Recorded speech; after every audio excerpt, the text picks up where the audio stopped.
돌아온 주일 한국교회 200만 연합 예배에 미리 전 한국교회에 보내준 그 설교문이 있어서 그 설교문을 바탕으로 본문을 잡고 함께 말씀을 나누고자 오늘 이 말씀을 함께 나눌 겁니다. 돌아오는 주일이 사실 이 기독교력으로 보면은 종교개혁주일이에요. 종교개혁을 아시죠, 여러분? 바로 1517년 10월 13일 루터가 비텐바르크 예배당 정문에 95개조 반박문을 붙였습니다. 카톨릭의 잘못된 그 가르침을 향해서 던진 영적 선포였죠. 그 영적 선포를 95개조 반박문을 붙이고 난 후 3년 후에 이 마틴 루터가 이 신성 로마 제국의 황제 카를로스 5세 앞에 섰습니다. 신문관이 루터에게 묻습니다. 그대가 쓴 글에 취소할 부분이 있는가? 루터는 하루의 시간을 달라고 그랬어요. 오히려 루터를 따르는 사람들은 걱정했어요. 루터가 혹시 죽음의 위협에서 굴복하진 않을까? 그런데 다음날 루터가 던진 고백입니다. 성경의 증거와 명백한 이성에 비추어 나의 유죄가 증명되지 않은 한 나는 교황과 공의회의 권위를 인정하지 않겠습니다. 나의 양심은 하나님의 말씀에 사로잡혀 있습니다. 나는 취소할 수도 없고 취소하지도 않을 겁니다. 양심을 거스르는 일은 위험하고 불행을 초래하기 때문입니다. 하나님 저를 도우소서 아멘 하고 선포를 해버렸어요. 죽음을 각오해야지만이 나올 수 있는 고백이죠. 이렇게 종교개혁 자체가요, 생명을 걸었던 사람들의 피로 시작됐고 삶으로 완성시킨 진리의 승리였다는 거죠. 이제 종교개혁주의를 우리는 또 앞두고 있어요. 한국교회에는 새로운 종교개혁의 필요함을 인지하고 세속화된 시대의 그 흐름과 반성경적인 그 가치관에 반대하면서 이번 주 주일 오후 3시에 한국교회가 연합해서 예배를 드립니다. 2시부터 막 모여서 준비하고 찬양하면서 본 예배가 3시부터 시작된다고 들었습니다. 악법 반대를 위한 악법 반대를 위한 집회인 거예요. 도대체 어떤 게 악법인가? 우리가 흔히 말하는 차별금지법은요, 그냥 차별금지법 하면은 이거 자체는 나쁜 게 아니거든요. 차별을 금지한다는데 얼마나 좋은 이야기입니까? 장애우들, 노약자들, 어린아이들을 보호받아야지요. 저들이 차별받아서는 안 되잖아요. 그런데 우리 믿는 사람들이 왜 이 법을 금지합니까? 바로 포괄적 차별금지법을 내세워서 교묘하게 그 안에 동성애법을 포함시켜서 성경에 반하는 것들을 지금 차별하지 못하도록. 그래요. 왜 너희들 그렇게 하니? 라고 지적하거나 강단에서 그건 죄다 라고 설교했을 때에 오히려 법으로 위배된다라는 그 법 조항 자체가 오히려 교회와 믿는 대부분의 사람들에게 역차별이 되는 그 법이기에 이 악법을 반대하고자 지금 한국교회가 일어선 겁니다. 제가 아무리 설명해도 이해를 안 될 것 같아서 제가 오늘 하루 종일 이 동성결혼 합법화가 도대체 어떤 식으로 이어왔는지, 세계적으로 어떤 방향으로 흘러왔는지 저는 깜짝 놀랐습니다. 이렇게 많은 대중들이 호응하고 있다는 것에 너무 놀랐고, 그리고 이 포괄적 차별금지법이 왜 반대해야 되는지를 제가 오늘 본 영상 중에 아주 이해하기 쉬운 일타 강사님의 그 영상을 받아가지고 한번 보여드릴 거예요. 영상 한번 준비해 주세요. 반갑습니다, 여러분. 전한길입니다. 오늘은 바로 차별금지법이 얼마나 국민들에게 해악을 가져올지, 문제를 가져올지에 대해서 전 국민들이 좀 알았으면 하는 생각으로 이렇게 방송을 찍게 되었습니다. 차별금지법 하면은 두 가지가 있거든요. 개별적 차별금지법과 그리고 포괄적 차별금지법이 있어요. 개별적 차별금지법은 말 그대로 뭐 인종차별이나 여성차별이나 장애인 차별처럼 특정된 것에 대한 차별을 금지한다는 것으로 상식을 가진 분이라면 또 저 역시 마찬가지로 그 법에 대해서는 지지하고 당연히 약자에 대해서 보호돼야 될 것입니다. 그런데 문제는 뭐냐 하면은 포괄적 차별금지법이 포함되어 있거든요. 그 포괄적 차별금지법이라는 것은 그야말로 특정되지 않은 너무나 추상적이고 광범위한 것에 대해서 모든 것에 대해서 뭐 차별을 금지한다는 것인데요. 언뜻 듣기에는 뭐지라고 할 수 있는데요. 포괄적 차별금지법을 제정하려는 취지는 뭐냐 하면은 우리가 흔히 알고 있고 헌법에도 규정되어 있는 대로 생물학적인 남자와 여자의 성 구분을 없애고 바로 사회적인 성의 개념으로 바꾸려는 것입니다. 젠더가 되는 것이죠. 그죠? 여러 가지 성을 직접 결정할 수 있게 됩니다. 그러면은 어떤 문제가 생기냐 하면은 자, 전환길이 남자지 않습니까? 그런데 나는 오후부터 여자를 선언한다 라고 하면 여자 화장실에 들어가도 되는 거예요. 그리고 여자 사우나에 들어가도 되는 겁니다. 그러면 이제 또 수치심을 느꼈던 뭐 다른 여자분들이 신고를 하면은 그게 바로 차별을 역시 저에게 모욕감을 주고 그래서 그렇게 하면은 신고하는 사람이 처벌을 받게 됩니다. 끔찍하지 않습니까? 군 입대를 앞두고 있는 남자는 여성으로 성전환하겠다 해버리면 그 선언하면은 군대 안 가도 되는 거예요. 군대 갔다 오시면 남자분들 어떻게 생각하십니까? 이런 거에 대해서요. 대표적인 나라들의 어떤 사례를 들어보면 미국 캘리포니아 같은 경우에서는 성 정체성의 혼란을 겪는 아이들에게 아버지 어머니께서 야 너는 아들이야 넌 딸이야 넌 남자야 여자야 라고 그렇게 이야기하면은 차별을 받게 됩니다. 부모가 왜 성에 대해서 차별하냐 이겁니다. 여러분 충격 아닙니까? 캐나다 같은 경우는 실제로 남자 옷을 입은 여자 또는 여자 옷을 입은 남자 선생이 수업을 들어와요. 상상이 됩니까? 그럼 그 선생님은 여자 화장실에 갈 수도 있고 남자 화장실에 갈 수 있는 거예요. 핀란드 같은 경우는 이 법이 제정된 뒤로 성전환에 관한 게 너무 많으니까 1년에 1회 이상은 성전환을 못한다. 이런 법이 또 제정된다 그래요. 호주 같은 경우는 스스로를 나는 트랜스젠더다 또는 레즈비언이다, 게이다라고 이렇게 규정하는 자가 무려 10배 이상 늘어났다고 합니다. 영국 같은 경우는 성전환 희망자가 기존보다 44배가 늘어났다고 합니다. 끔찍하지 않습니까? 그리고 학교에서 이제 앞으로 선생님께서 학생들에게 성교육을 할 때도 마찬가지로 동성애자를 위해서 야 동성애 하기 전에 이렇게 해서 성관계를 가져야 된다. 만약에 가르치지 않으면 역시 마찬가지로 그것도 차별이 되어서 처벌받게 됩니다.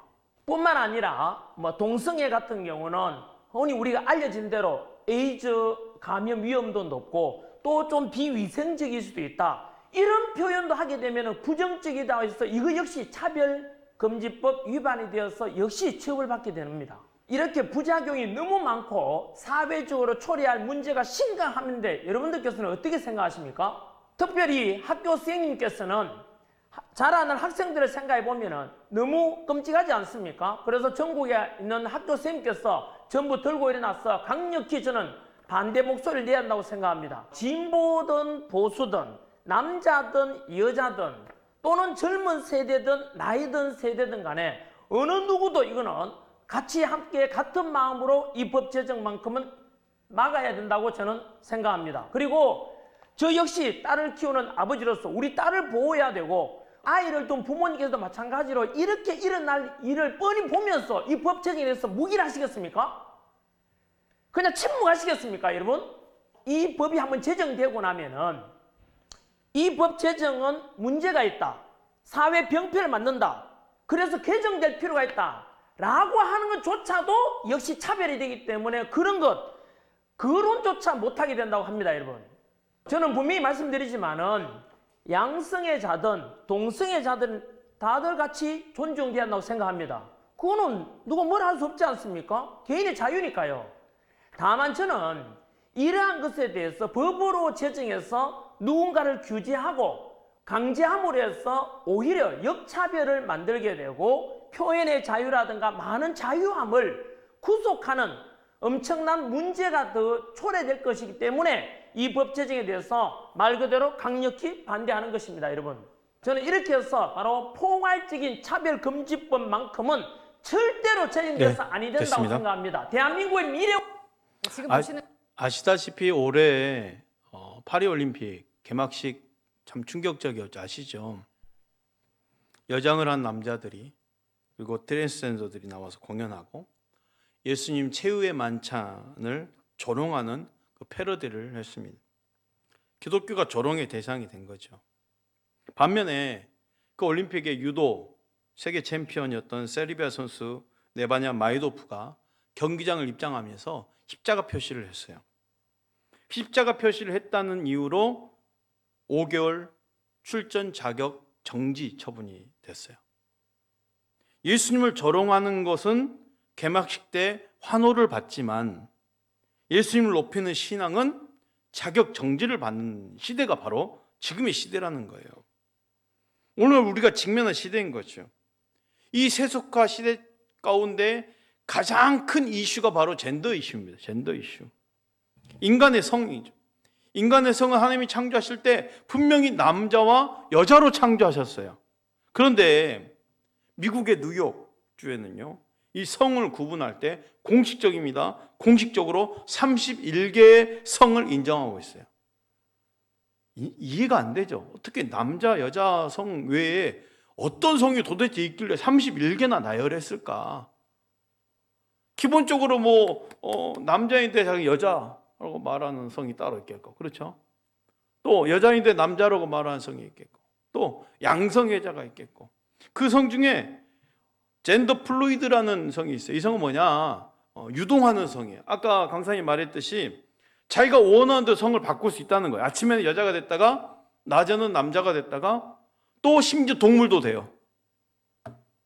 미국의 그 공립학교에서 한 아이가 교실에서 변을 봤어요. 자신을 고양이라고 생각하고 그렇게 한 거예요. 문제는 이런 상황에서 교사가 제대로 훈육할 수 없다라는 겁니다. 그게 현실이에요. 호주에서 유치원 교사로 근무했던 집사님의 그 간증을 제가 최근에 본 적이 있어요. 자신이 살고 있는 아파트의 절반 이상이 동성애자였답니다. 그러니까 맨 보는 게 남자야 남자 다니고 여자 여자 다니고. 아파트 절반이 동성애자 말 다 있죠. 유치원 선생님인데 학부모 면담을 하면 이 학부모의 부모가 남자야. 그러니 이 그 기록지를 적을 때도요, 엄마 아빠로 적으면 안 된답니다. 부모 1, 부모 2로 적어야 된대요. 충격이죠, 여러분. 성 정체성에 대해서 혼란을 갖고 있는 아이에게 진리를 가르치려 하면 법으로 걸리는 거예요. 아이가 너무 안타까운 심정에 뭔가 좀 위로해 주려고 했는데 오히려 직장에서 본인이 불이익을 당한 거예요.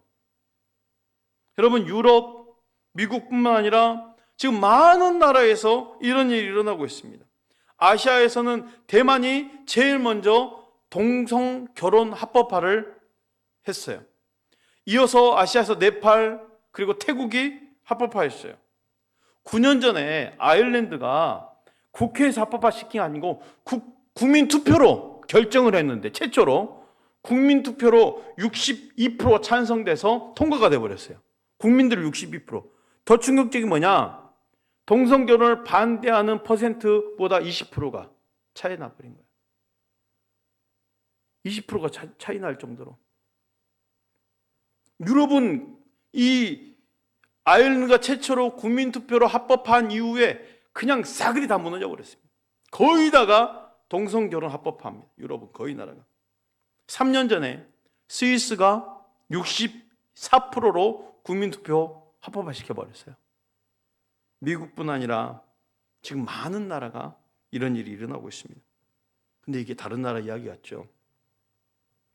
이제 한국도 동성결혼 합법화의 길목에 들어섰다는 거예요. 지금 우리가 이번 주 한국교회 연합에서 예배를 드리면서 기도하면서 이 합법을 반대하겠다는 이유가 바로 3개월 전에 일어났던 그 일입니다. 대법원에서 7월 18일 날 동성 커플 건강보험 피부양자 자격을 인정하는 판결을 내려버린 거예요. 이제 우리나라도 동성혼의 법제화가 이제 초읽기에 들어섰다고 볼 수 있는 거죠. 이 일에 너무 분개해서 목사님들이 지금 함께 기도하자고 일어선 거예요. 3개월 전에 JTB 뉴스입니다. 불과 3개월 전 뉴스입니다. 한번 보십시오. 영상이 있어요. 네, 지금 보시는 건 가수 K-윌의 신곡 뮤직비디오입니다. 동성애를 연상시키는 장면이 화제가 됐는데요. 우리 사회에서는 아직 낯선 이야기로 받아들여지곤 하지만 사랑하는 사람과 가족을 꾸리고 싶어하는 성소수자들은 늘고 있습니다. 임지수 기자입니다. 지난달 태국에서 동남아 최초로 동성 간 결합을 결혼으로 인정하는 법안이 통과됐습니다. 보호자 지위나 상속, 아이 입양 등에서 기존의 이성 부부와 같은 법적 권리를 갖게 된 겁니다.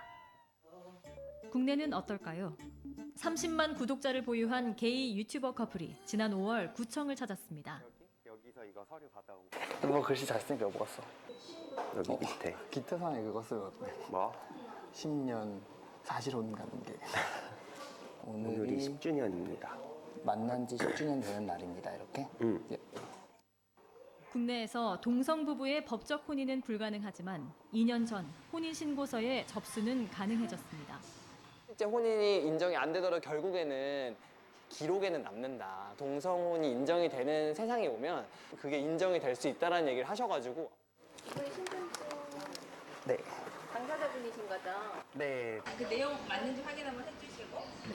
이게 부수리 통지서인데 네. 저희가 이제 접수해서 이제 기록은 해드리지만 이제 수리할 수 없는 혼인이라서 그건 현행법상 수리할 수 없는 동성 간의 혼인이라는 이유거든요. 네. JTBC가 대법원으로부터 확보한 자료에 따르면 지난 2년 사이 혼인신고서를 제출했다 불수리된 동성 부부는 33쌍이었던 것으로 파악됐습니다. 대부분 거절당할 것을 알고도 기록되기 위해 용기를 낸 경우입니다. 마음은 이미 부부였었는데 이게 10년이 걸린 거예요. 제가 그렇게 용기 내서 같이 이걸 했다는 게 전 되게 좀 기분이 많이 좋은 것 같아요. 최근 대학가에선 동성 부부의 혼인 평등을 촉구하는 서명 운동도 잇따르고 있습니다. 할아버지들께서 좀 심하게 욕을 하고 가시는 경우도 있었고, 여대를 갔을 때 또 여대에서 줄을 서서 서명을 해주시는 장면들도 나와가지고 이게 역시 거리로 나와서 직접 만나봐야. 뉴욕에서 혼인 신고 후 지난해 딸아이 출산으로 큰 화제가 됐던 김규진, 김세연 부부. 딸을 직접 출산하지 않은 세연 씨는 법적으로 동거인인 딸의 세대주로 기록됩니다. 밤샘 육아부터 모든 것을 함께 헌신하지만 어떤 상황이 와도 딸의 법적 보호자가 되기 어렵습니다. 항상 기록이 중요하다고 생각을 하거든요. 기록에 남지 않으면 다들 잊어버리고 이게 10년이 지나면 없던 일이 되어버리는 것이 너무 무섭기 때문에 앞으로도 이렇게 계속 문을 두드리게 될 것 같습니다. 비혼 가족, 동거 가족의 법적인 관계를 보호하기 위한 생활 동반자법 등이 발의된 적 있지만 본회의에 상정되지 못하고 폐기됐습니다. JTBC 임지수입니다. 그럼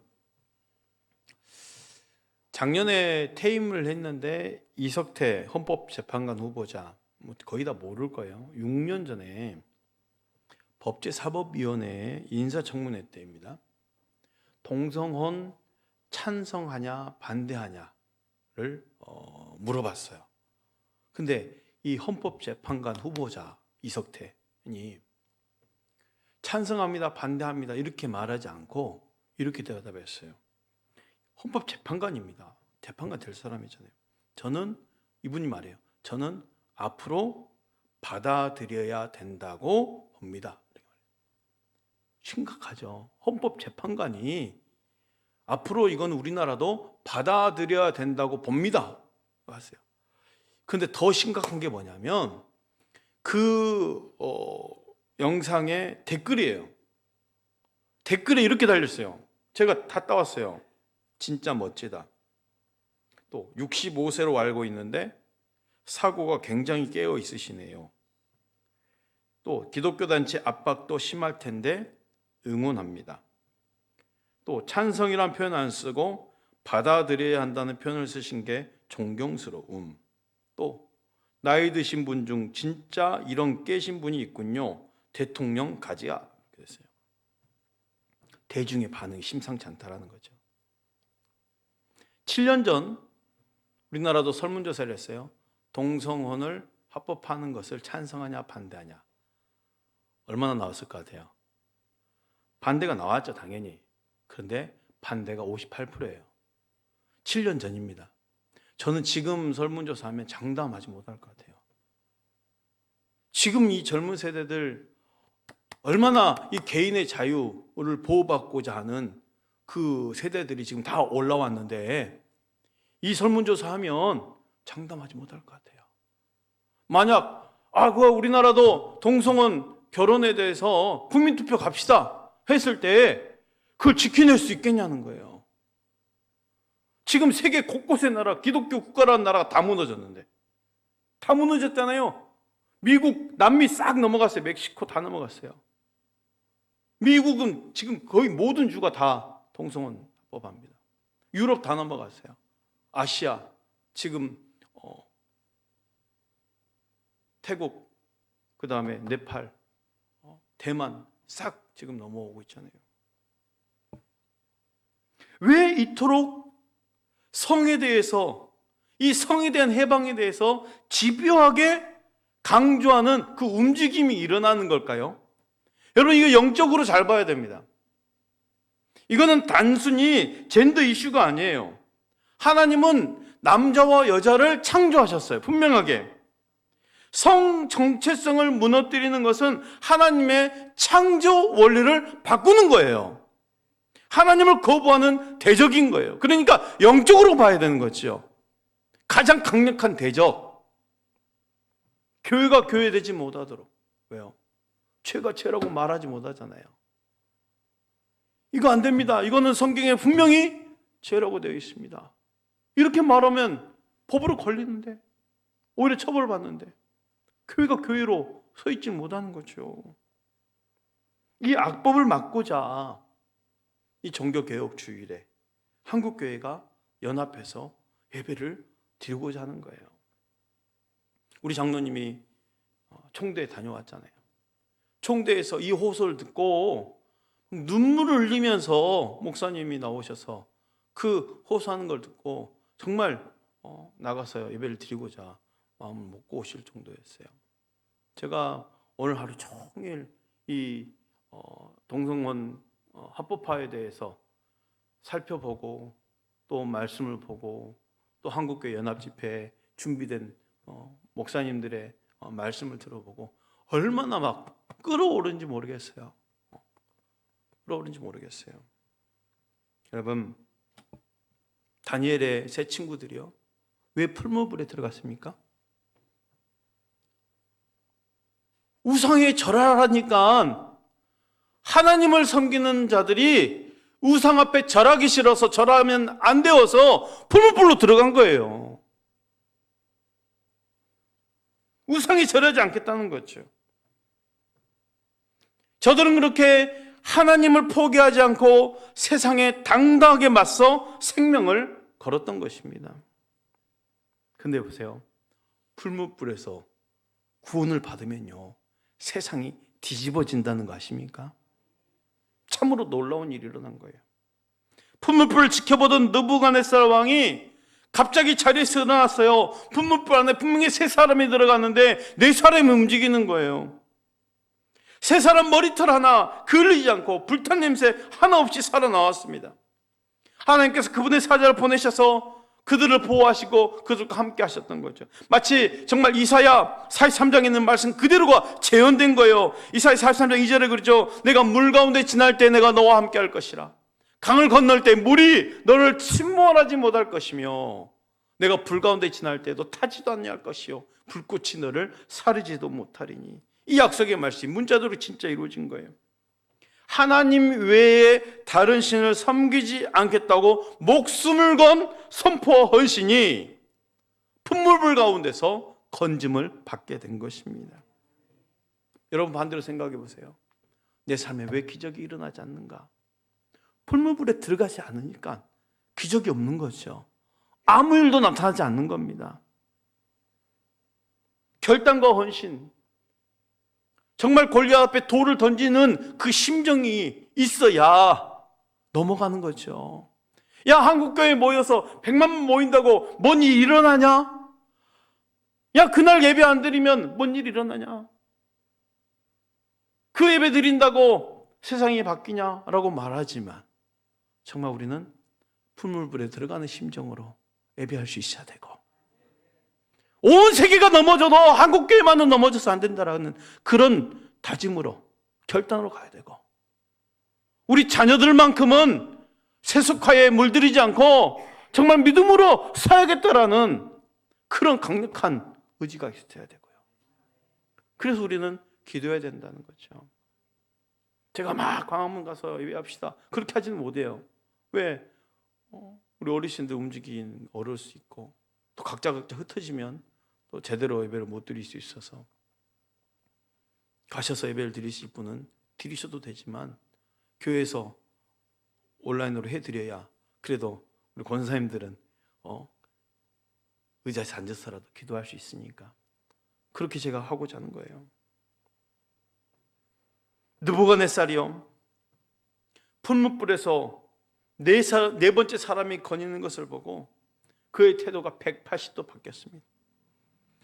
느부갓네살이 풀물 가운데서 네 번째 사람이 거닌 것을 보고 그 태도가 180도 바뀌었다는 거예요. 다니엘 3장 26절 보십시오. 느부갓네살이 맹렬히 타는 풀무불 아기 가까이 가서 불러 이르되 지극히 높으신 하나님의 종, 자기가 세상의 왕, 세상의 신이라고 말한 그가 갑자기 지극히 높으신 하나님의 종 사드락 메삭 아벳느고야 나와서 이리로 오라. 자신이 최고 신이라고 큰소리쳤던 느부갓네살 왕이 하나님을 향해서 지극히 높으신 하나님이라고 고백하는 거예요. 여러분, 우리가 풀무불 속에 들어갈 정도로 결단할 때 믿지 않는 사람들이 하나님을 대면하게 된다는 거예요. 심지어 믿지 않는 사람들이 하나님을 찬양하는 수준으로까지 올라가게 되는 거예요. 천하를 지배하는 왕이잖아요. 그 교만한 왕의 고백을 보십시오. 다니엘 3장 28절 말씀 읽어주십시오. 느부갓네살이 말하여 이르되 사드락과 메삭과 아벳느고의 하나님을 찬송할지로다. 그가 그의 천사를 보내사 자기를 의뢰하고 그들의 몸을 바쳐 왕의 명령을 거역하고 그 하나님 밖에는 다른 신을 섬기지 아니하며 그에게 절하지 아니한 종들을 구원하셨도다. 우리가 생명을 드리는 그 신앙으로 나아갈 때 위대한 결과가 있다는 것을 믿으시길 바랍니다. 세상 앞에서 살아계신 하나님의 영광을 친히 드러낼 수 있는 우리 모두가 될 수 있기를 축복합니다.